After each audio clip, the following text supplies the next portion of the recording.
Muito bem, pessoal. A partir deste vídeo, vamos iniciar o estudo da Lei 7.669, de 1982, a Lei Orgânica do Ministério Público aqui do Estado do Rio Grande do Sul. É claro que esta lei orgânica vai trazer muitas disposições que a gente já conhece da Constituição Federal e também da Lei Orgânica Nacional do Ministério Público. Muita coisa que está naquele conteúdo está repetida aqui.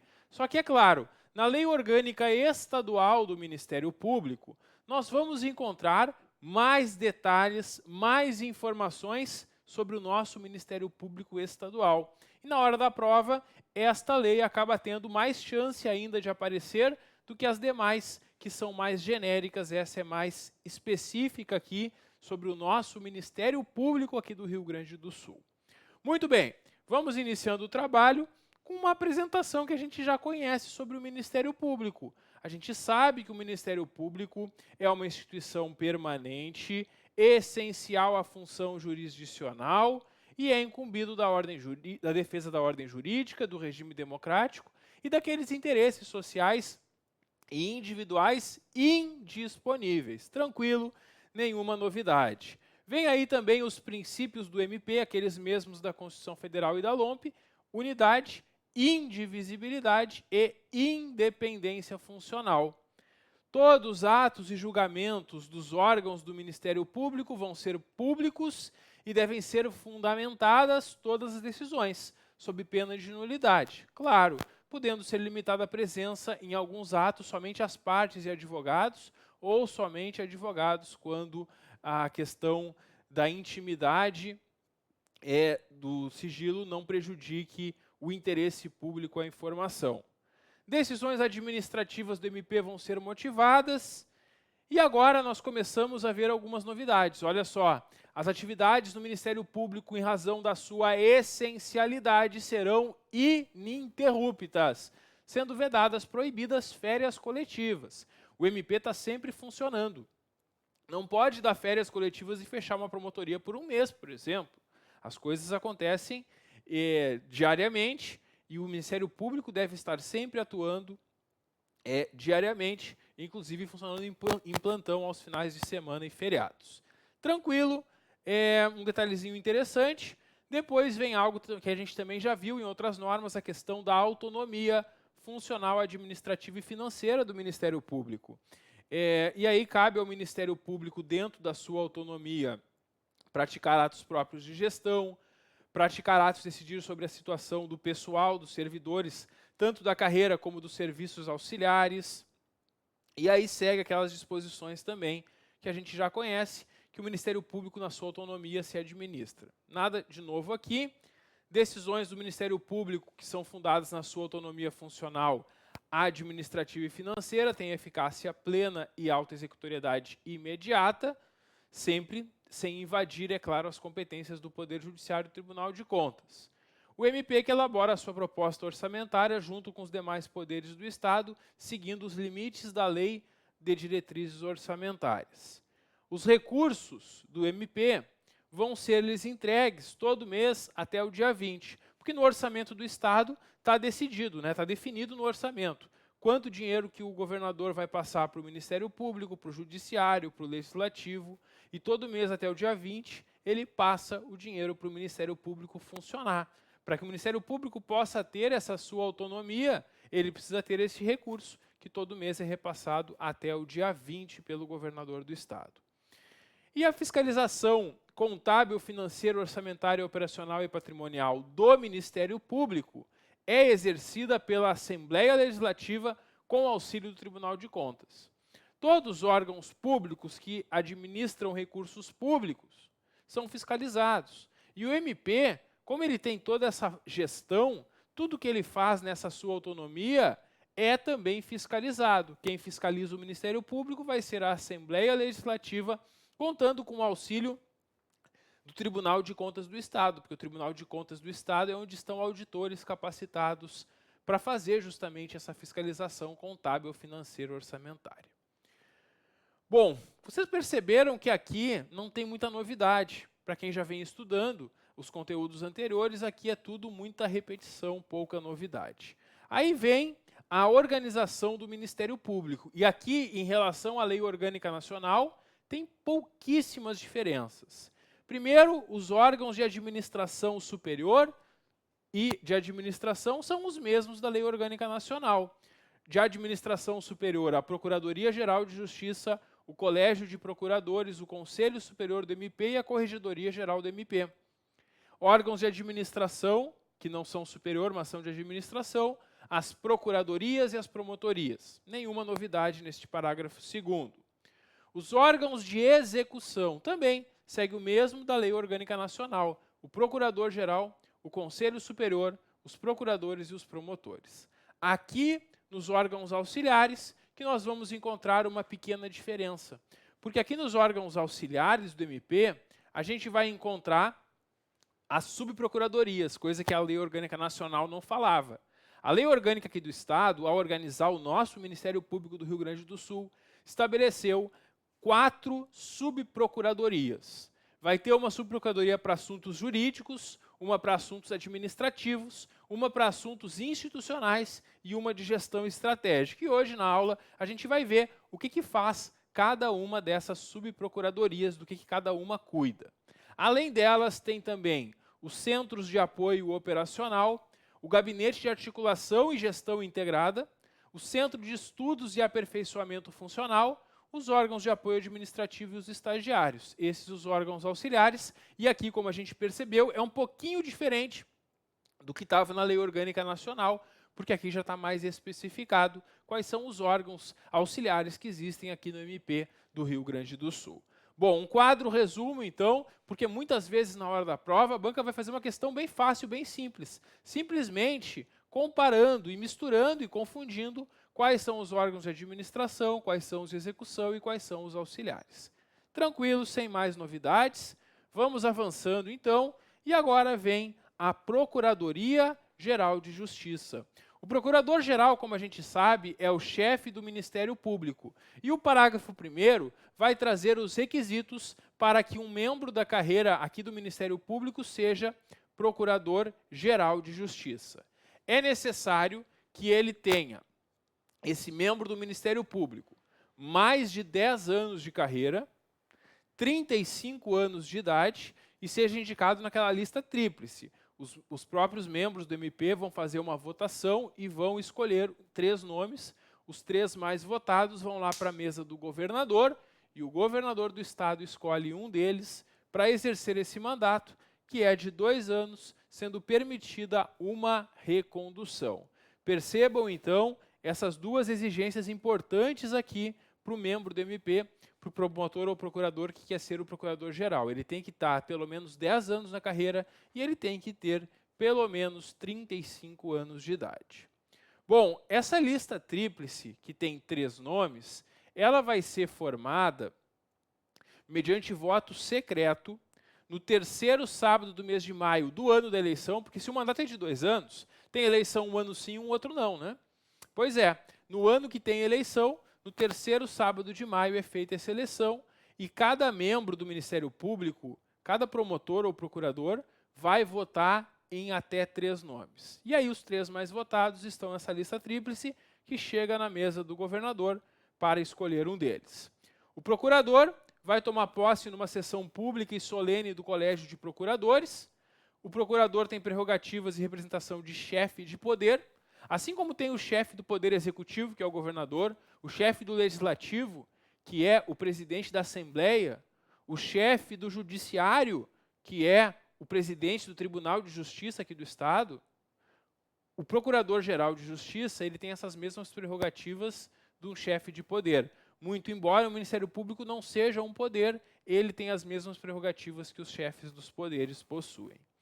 O Procurador-Geral de Justiça mediante edital amplamente divulgado, vai convocar a eleição para essa lista tríplice pelo menos 60 dias antes e vai nomear uma comissão eleitoral para conduzir esse processo. O membro do Ministério Público que quiser ser candidato à lista tríplice deve apresentar a sua candidatura à comissão eleitoral em até 40 dias antes da eleição. Então, o PGJ vai convocar a eleição pelo menos 60 dias antes. e quem quiser se candidatar, os membros do MP que quiserem concorrer para serem o próximo procurador, vão ter aqui até 40 dias antes da eleição para apresentar a candidatura para a comissão eleitoral. 2 prazos importantes.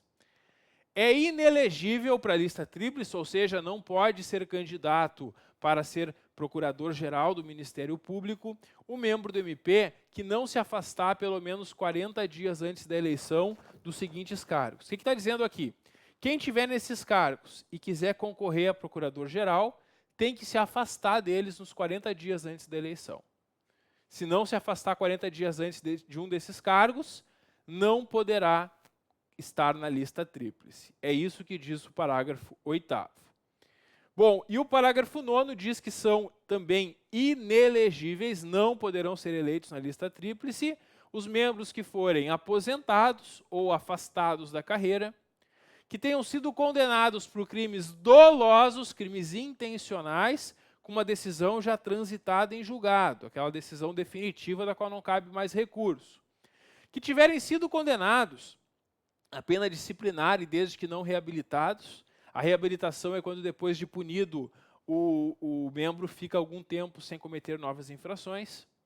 Quando estiverem inscritos ou integrarem as listas dos artigos 94 e 104 da Constituição Federal. Quem tiver também nessas listas, esses membros que já estão naquelas funções institucionais que são indicados pelo MP, não poderão também estar aqui. Bom, se o Procurador-Geral de Justiça pretender concorrer para fim de recondução, ele tem que apresentar sua candidatura até 40 dias antes da eleição. Ou seja, se o atual Procurador-Geral quiser ficar mais 2 anos como Procurador-Geral, ele tem que se candidatar, apresentando, então, a sua candidatura também até 40 dias antes. E é interessante isso, né? Que é só uma recondução. Ele vai ficar 2 anos no mandato e pode ter uma recondução, mas ele vai ter que se candidatar e ser eleito de novo na lista tríplice e indicado novamente pelo chefe do Executivo para ficar mais 2 anos na função. No caso do afastamento do Procurador-Geral, assume interinamente o cargo o Procurador de Justiça mais antigo na carreira, sendo-lhe vedada a participação na comissão eleitoral. Se o Procurador-Geral de Justiça for se afastar para ser candidato, quem assume temporariamente vai ser o Procurador de Justiça mais antigo na carreira. E esse não poderá fazer parte da comissão eleitoral. Dentro de 72 horas após encerrar o prazo para que os candidatos apresentem as candidaturas, a comissão eleitoral vai divulgar, através do Diário Oficial, o nome dos candidatos para a lista tríplice, e eles são colocados em ordem alfabética. O prazo para impugnar uma candidatura, por exemplo, se um dos membros que se candidatou ele é inelegível por alguns motivos que a gente viu, e alguém quiser impugnar a candidatura, dizer, olha, ele não pode concorrer porque ele é inelegível, o prazo para apresentar essa impugnação é de 5 dias a contar da publicação da nominata. E a comissão eleitoral vai analisar essa impugnação e vai decidir se o candidato pode ou não concorrer dentro de 72 horas. Passado o prazo previsto para impugnação, o prazo de 5 dias, se não tiver nenhuma impugnação, se ninguém impugnou, os nomes estão homologados e serão candidatos. Se alguém foi impugnado, pode ser retirado ainda da lista. Caso não tenha número de candidatos suficientes para formar a lista tríplice, quer dizer, a maioria dos membros não quer ser procurador-geral, faltaram nomes para que se possa formar uma lista tríplice. Quem é que pode ser eleito? Todos os membros do Ministério Público com mais de 10 anos de efetivo exercício na carreira e no mínimo 35 anos de idade, que não manifestarem recusa expressa no prazo de 30 dias. Então, o que está dizendo aqui? Está dizendo o seguinte, olha, se ninguém se candidatar, todos serão candidatos, exceto aqueles que não tenham esse tempo, ou que, se tiverem esse tempo, colocarem por escrito, olha, eu não quero ser candidato. E aí, se manifestarem dessa forma, aí eles vão ficar fora dessa eleição. A eleição para formar a lista tríplice, ela é presidida e apurada por uma comissão eleitoral que é constituída por 3 procuradores de justiça mais antigos no cargo. em efetivo exercício e que tenham se manifestado expressamente pela recusa em concorrer. Então, os 3 procuradores mais antigos que não quiserem concorrer serão os membros dessa comissão eleitoral. E aí vai ser feita essa votação entre 8 e 17 horas no edifício sede da Procuradoria-Geral de Justiça. Encerrada a votação e feita a apuração dos votos, a comissão eleitoral vai organizar a lista em ordem em ordem decrescente de votação, quer dizer, do mais votado para o menos votado, decrescente, vai diminuindo, devendo nela constar o número de votos de cada integrante, o número de votos nulos e brancos e o índice de abstenção, né, quantos que não foram votar, quantos que se abstiveram de votar, proclamando a composição da lista com 3 candidatos mais votados. É isso, eles colocam os 3 mais votados, e essa é a lista tríplice, que o governador vai escolher um deles, não necessariamente o mais votado, para ser o procurador-geral. Em caso de empate no número de votos para compor a lista, obedece para desempate a antiguidade na carreira. E se continuar o empate, prefere-se o mais idoso. Então, olha só, se nessa votação para a lista tríplice, no terceiro lugar ficaram empatados 2 candidatos, o que acontece? Um vai ficar em terceiro e um vai ficar em quarto. E o que ficar em quarto está fora da lista tríplice. Então é importante saber se o candidato ficou em terceiro ou em quarto mais votado. E aí qual vai ser o critério para desempatar se eles tiveram a mesma quantidade de votos? Dentre eles, o que for mais antigo na carreira vai ficar na frente. Se eles tiverem o mesmo tempo na carreira, eles entraram no mesmo concurso no mesmo dia, aí dentre eles o mais idoso, de maior idade, que vai ficar na frente. Esse é o critério aqui para ser Procurador-Geral de Justiça, para a lista tríplice. Cada candidato à lista tríplice pode indicar à comissão eleitoral, em até 72 horas antes da eleição, um fiscal integrante da carreira para acompanhar a votação. Quer dizer, eles indicam outro promotor ou procurador para acompanhar e fiscalizar a apuração do processo. Vai ser um fiscal em nome do candidato. Cada candidato pode indicar um outro promotor ou procurador para fazer essa função de fiscal para acompanhar essa votação. Essa eleição ela é regulamentada pelo órgão especial do Colégio de Procuradores, a gente vai conversar sobre esse órgão especial ainda hoje, por meio de uma resolução, admitindo o voto por meio eletrônico e vedado o voto por procuração. Atenção, pode ter voto eletrônico? Sim, é admitido. Pode ter voto por procuração? Não, isso é vedado. O que é voto por procuração? É quando o promotor ou procurador não pode votar e dá uma procuração para outro ir lá e votar no lugar dele. Isso não pode. Isso é proibido. Não pode voto por procuração. Agora, voto eletrônico pode. Se for pelo sistema, pelo próprio sistema fazer o voto, isso é permitido. O que é proibido é voto por procuração. Aí a lista tríplice é entregue para o governador do estado, no primeiro dia útil após a eleição, e o governador, o chefe do executivo, tem o prazo de 15 dias para nomear. Se em 15 dias o governador não nomeou nenhum dos 3, o mais votado vai ficar como procurador-geral. Então, o governador não é obrigado a nomear o mais votado, ele pode escolher qualquer um dos 3, mas se ele não escolhe no prazo, o mais votado ficará como procurador-geral. E a presidência da comissão eleitoral pode requisitar servidores para os trabalhos. Claro, quando vai ter eleição, a comissão eleitoral pode solicitar que servidores de outros setores sejam lá deslocados para acompanhar e conduzir esse processo.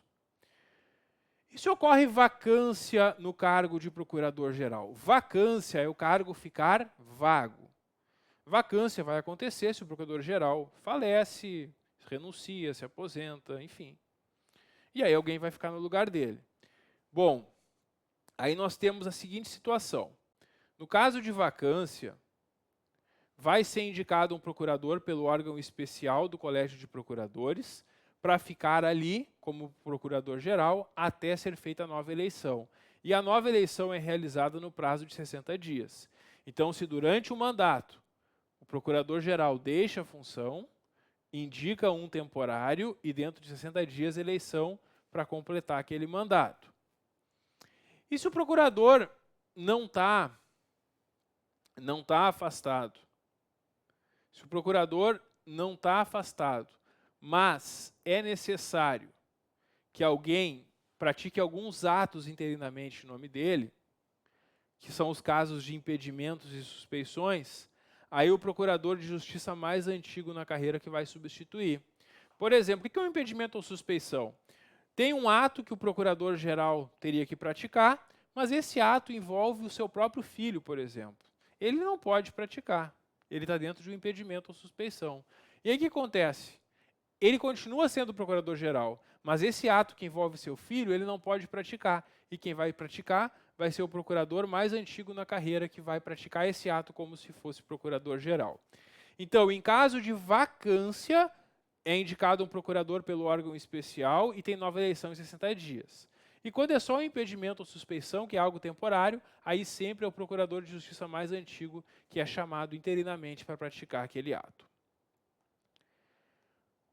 Procurador-geral que pode ser destituído por deliberação da maioria da Assembleia, a maioria dos deputados estaduais, nos casos e formas da legislação estadual. Bom, vimos tudo sobre o procurador-geral. Agora a gente tem o Colégio de Procuradores. Lembra do Colégio de Procuradores? É aquele órgão composto por todos os procuradores em exercício. Pessoal, não esqueçam, membros da carreira do Ministério Público são promotores, fazem concurso para promotor, vão entrar promotor em entrância inicial, depois intermediário, depois entrância final. Depois dessas 3 etapas, o promotor chega à procuradora, que é o topo da carreira.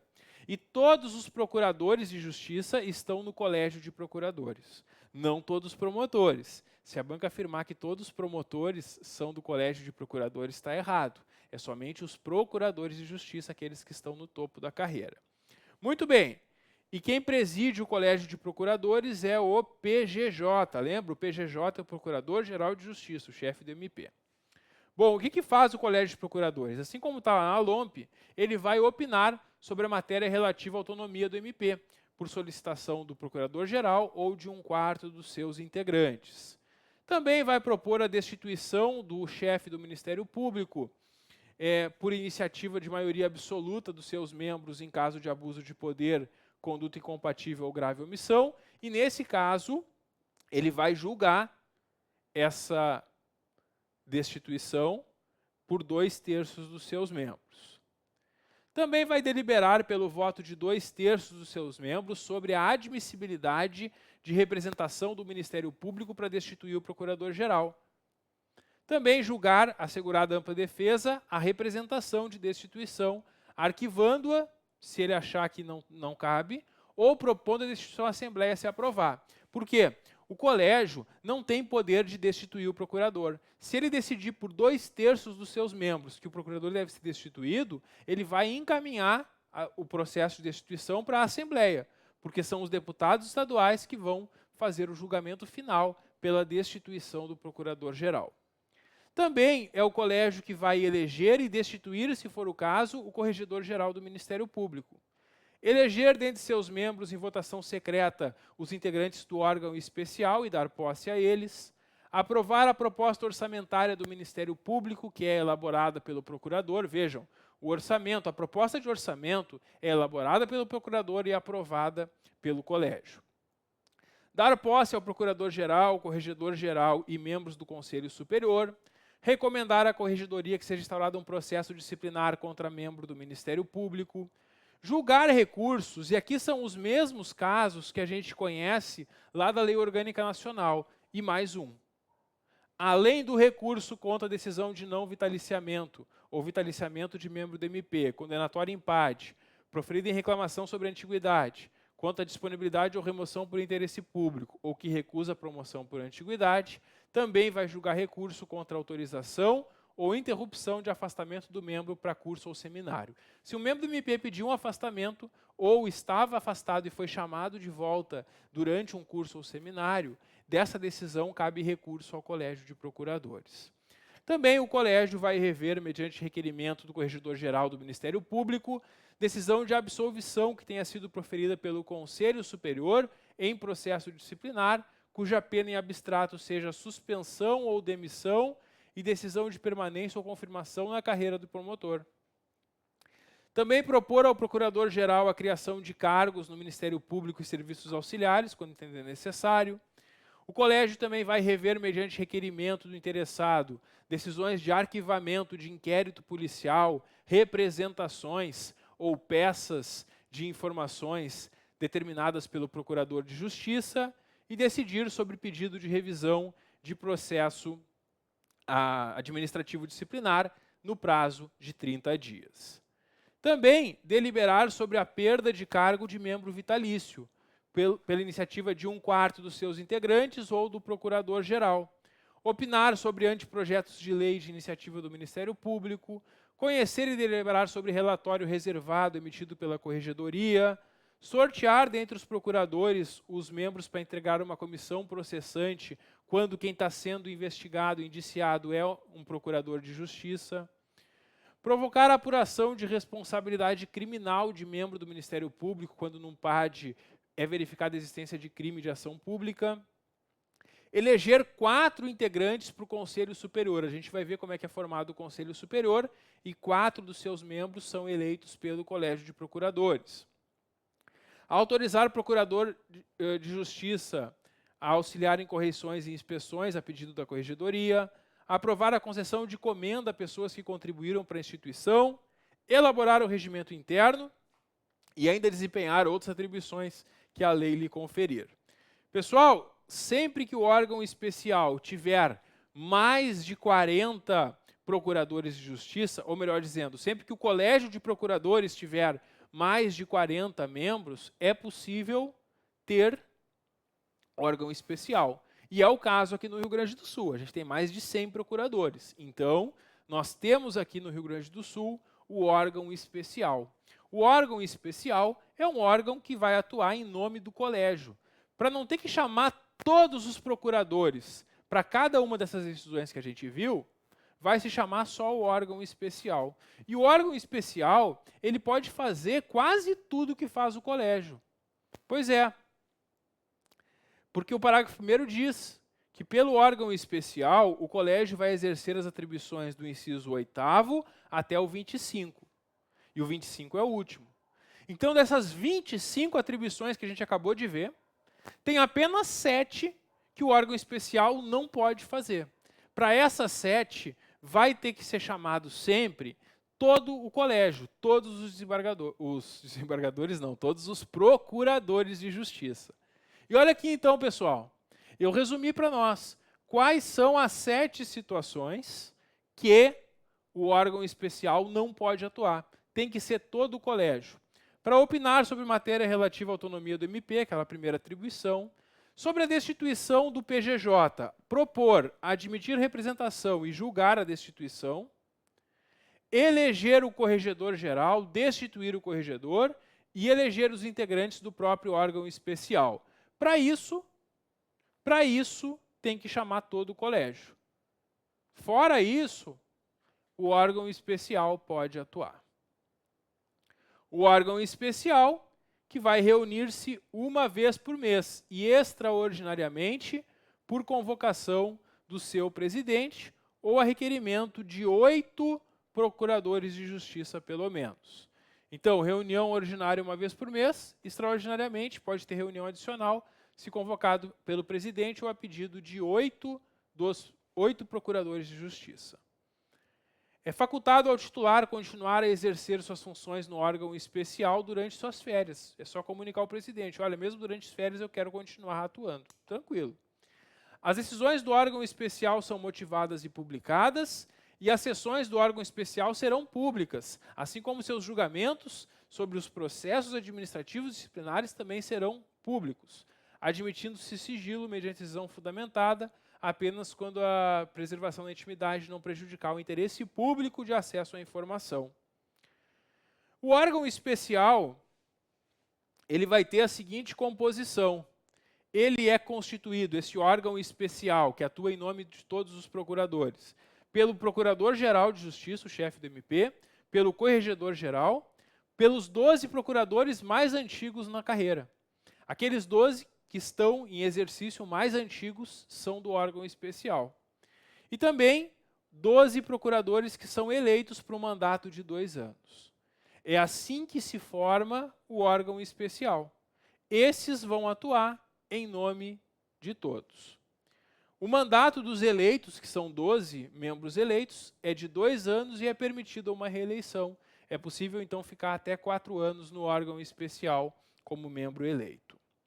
Bom, e aí, naturalmente, quando esses mais antigos estão ausentes, por exemplo, um dos 12 está licenciado, quem é que assume o lugar aqui? O 13º mais antigo, vai seguindo a ordem de antiguidade. E quando um dos eleitos precisa ser substituído, na mesma eleição, além dos 12 titulares, são eleitos suplentes, e aí os suplentes são chamados para esses lugares. É isso que nós temos nos parágrafos seguintes aqui, que falam sobre o órgão especial. Depois nós temos o Conselho Superior, o nosso próximo assunto que eu vou deixar para o próximo vídeo. Dá um clique que eu já volto. Até logo!